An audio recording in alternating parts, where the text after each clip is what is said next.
friends, welcome back on our YouTube channel.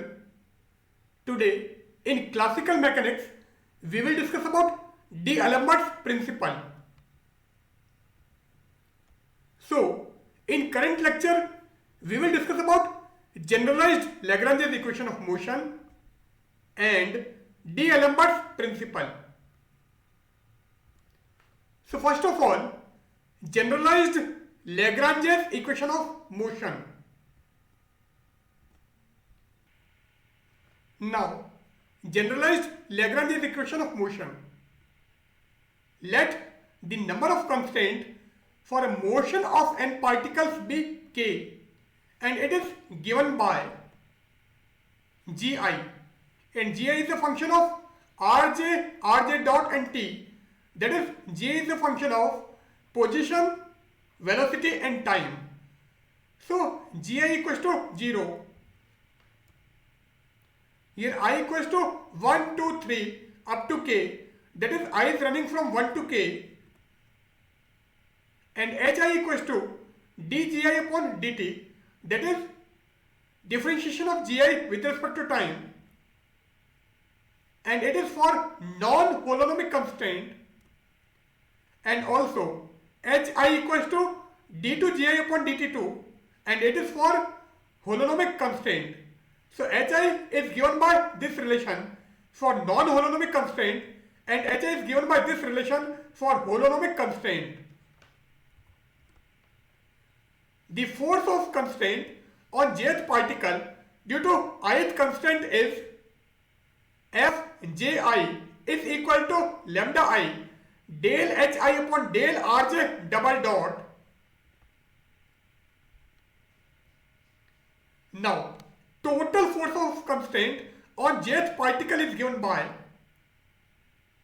since Fji is equal to lambda I del hi upon del rj double dot, so total force of constraint on jth particle is Fj is equal to sigma I equals to 1 to k lambda I del hi upon del rj double dot. Here lambda 1, lambda 2, lambda k are k Lagrange's multipliers. Now, in Newton's equation of motion for jth particle having mass mj is, since mr double dot minus f applied minus lambda del h upon del r double dot equals to 0. So, the Newton's equation of motion for jth particle is mj rj double dot minus fj applied minus sigma I equals to 1 to k lambda I del hi upon del rj double dot equals to 0. And here fj applied is actually total external force applied on jth particle. So this is total external force applied on jth particle.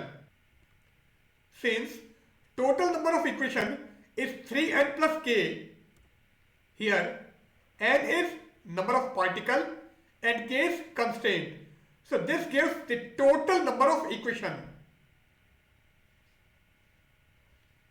Now we will discuss about simple pendulum.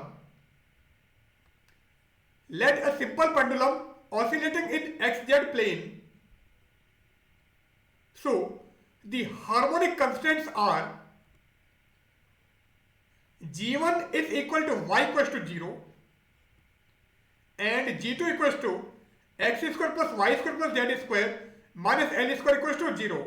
Because in case of simple pendulum, the length of pendulum remains constant, so x square plus y square plus z square equals to l square, or g2 is equal to x square plus y square plus z square minus l square equals to 0.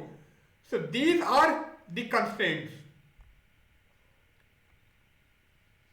Now dg by dt equals to del g by del t plus del g by del r into r dot. The applied force is Fx equals to 0 is equal to Fy and Fz equals to mg, and mg is actually weight of the pendulum. since there are two constraints, G1 and G2. So these are two constraints. So two multiplier lambda 1 and lambda 2 are required. Therefore, equation of motion, since mj rj double dot minus fj applied minus sigma I equals to 1 to k lambda I del hi upon del rj double dot equals to 0, and for holonomic del h upon del r double dot is equal to del g by del r. So this equation will be mx double dot minus lambda 1 del g1 upon del x minus lambda 2 del g2 by del x equals to 0. My double dot minus lambda 1 del g1 by del y minus lambda 2 del g2 by del y equals to 0, and mz double dot minus mg minus lambda 1 del g1 by del z minus lambda 2 del g2 by del z equals to 0.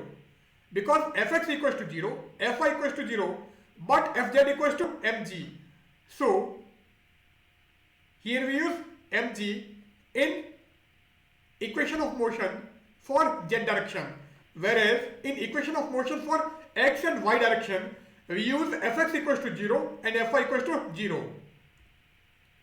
Now g1 equals to y equals to 0 and g2 equals to x square plus y square plus z square minus L square equals to 0.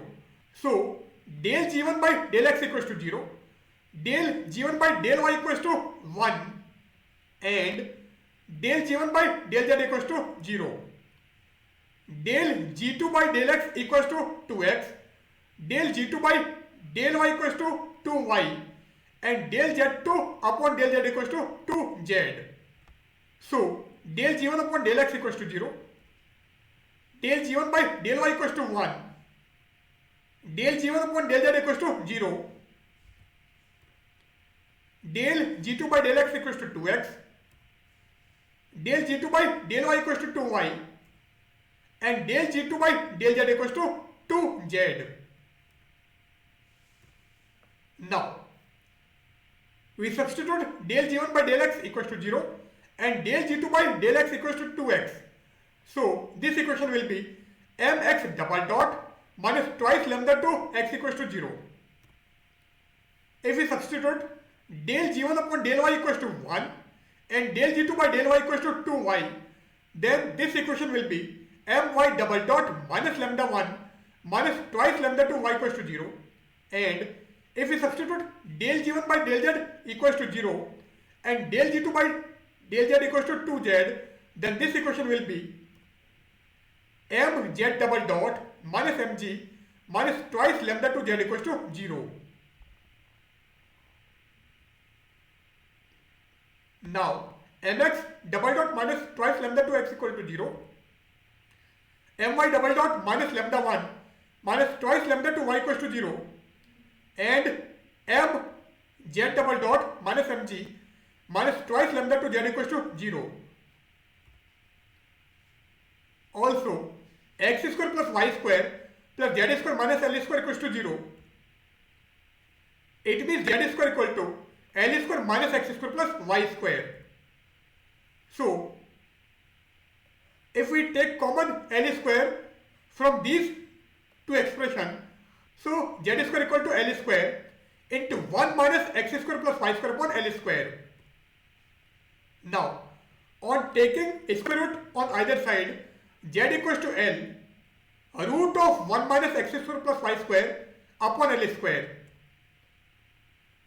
By using binomial expansion, this 1 by 2 will be in multiplication. So z equals to L into 1 minus x square plus y square upon 2L square. So this is by using binomial expansion.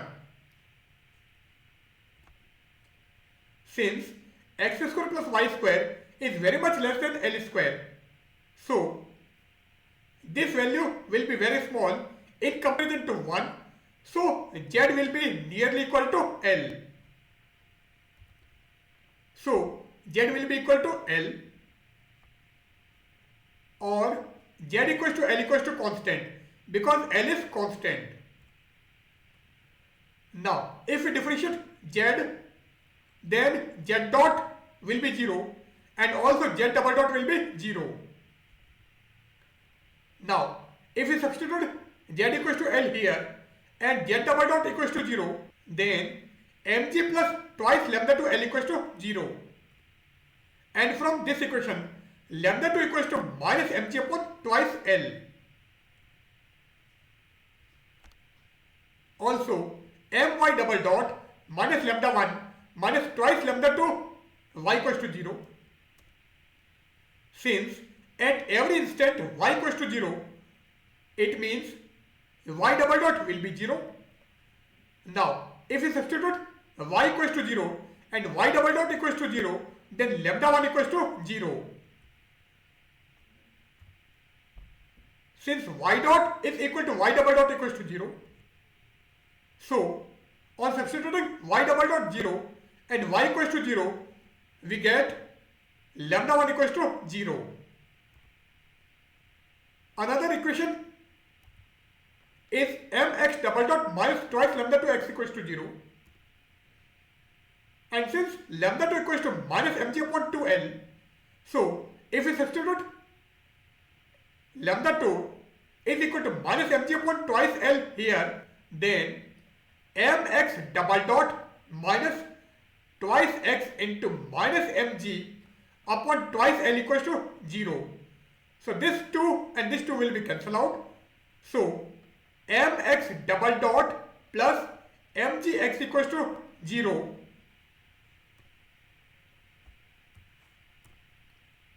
Or x double dot plus g by l into x equals to 0, because m and m will be cancelled out by taking common, because here we have 0 and 2 will be cancelled with this 2.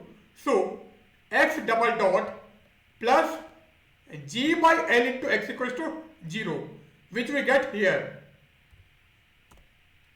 This is equation of simple harmonic motion having angular frequency omega equal to root of g by l. So this is actually our equation of simple harmonic motion, and angular frequency in this equation will be omega equals to root of g by l. Also, lambda 1 equals to 0 and lambda 2 equals to minus mg upon 2l. The x component of constant force is, since m x double dot minus twice lambda 2 x equals to 0 and lambda 2 equals to minus mg upon 2l. So mx double dot plus mgx upon l equals to 0, and this is actually the x component of constant force. So fx plus mgx upon l equals to 0, or fx equals to minus mgx upon l. Now, this is our bob and this is length of simple pendulum, and this angle is theta. So this is our mean position and this is position at any time t. So this angle is theta. So the component of L along this direction will be L sin theta, or this component of L will be L sin theta and this will be L cos theta. So this is L sin theta and this is our L cos theta. It means x is equal to L sin theta. So we replace this x with L sin theta. So fx equals to minus mg into L sin theta upon L, and this L and this L will be cancelled out. So fx equals to minus mg sin theta. Since theta is very small, and when theta is very small, then sin theta will be equals to theta. So this sin theta can be replaced with theta. So fx equals to minus mg theta. So fx equals to minus mg theta. So this is the x component of constant force. Now, the y component of constant force, since my double dot minus lambda 1 minus twice lambda 2 y equals to 0, or my double dot equals to lambda 1 plus twice lambda 2 y. Since lambda 1 equals to 0 and lambda 2 equals to minus mg upon 2l, so if we substitute lambda 2 from here to here and lambda 1 equals to 0, then my double dot is equal to 0 minus mg upon l into 0, because y equals to 0. So fy equals to 0. This my double dot is actually fy, that is y component of constant force. So fy equals to 0. Now the z component of constant force, m z double dot minus mg minus twice lambda 2 z equals to 0 and lambda 2 equals to minus mg upon 2l. Now from this equation, m z double dot minus mg is equal to twice lambda 2 z. Now this lambda 2 is replaced with minus mg upon 2l. So this 2 and this 2 will be cancelled out. So m z double dot minus mg is equal to minus mg z upon l. Now this was our diagram. Since pendulum is oscillating in xz plane, so this is actually z, not y. So this z is replaced with L cos theta. So y equals to 0, x equals to L sin theta and z equals to L cos theta. So this z is replaced by L cos theta. So m z double dot minus mg is equal to minus mg into L cos theta upon L, and L will be cancelled out. Now this is actually the z component of constant force. So Fz equals to minus mg cos theta.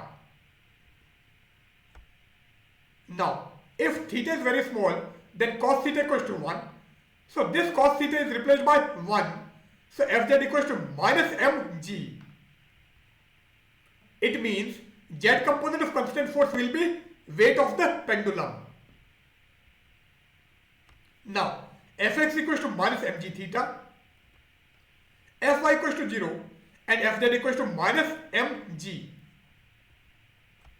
These forces are actually the component of tension in the string. Now D'Alembert's principle. Now what is D'Alembert principle? Newton's equation of motion for jth particle is Fj applied plus Fj equals to Pj dot. This is actually constant force and Pj is linear momentum on jth particle. So Fj applied is applied force and this Fj is constant force and Pj is linear momentum. So Newton's equation of motion for jth particle is Fj applied plus constant force on jth particle is equal to Pj dot. Since the virtual work done by all the constant force is 0, so delta W equals to sigma j Fj dot del Rj equals to 0. This is virtual displacement and this is constant force. So the virtual work done by constant force, that is delta W equals to 0. But sigma j equals to 1 to n, Fj applied plus a small fj minus Pj dot del Rj equals to 0 and sigma j Fj dot del Rj equals to 0.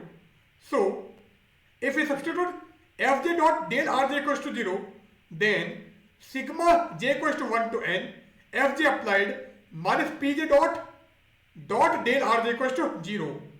So sigma j equals to 1 to n, Fj applied minus Pj dot dot del r is equals to 0. Here minus pj dot appears as an effective force called the reverse force of inertia on the jth particle, and this is known as D'Alembert's principle. Now, important points: unlike Newton's 3n equation of motion, D'Alembert's principle is just one equation of motion. It does not involve the force of constraint in any way. So it is sufficient to specify all the applied forces only. So here we do not require any force of constraint. It does not require the knowledge of constraint relation except for determining a virtual displacement del rj. It is also valid for rheonomic and scleronomic systems that are either holonomic or homogeneous non-holonomic.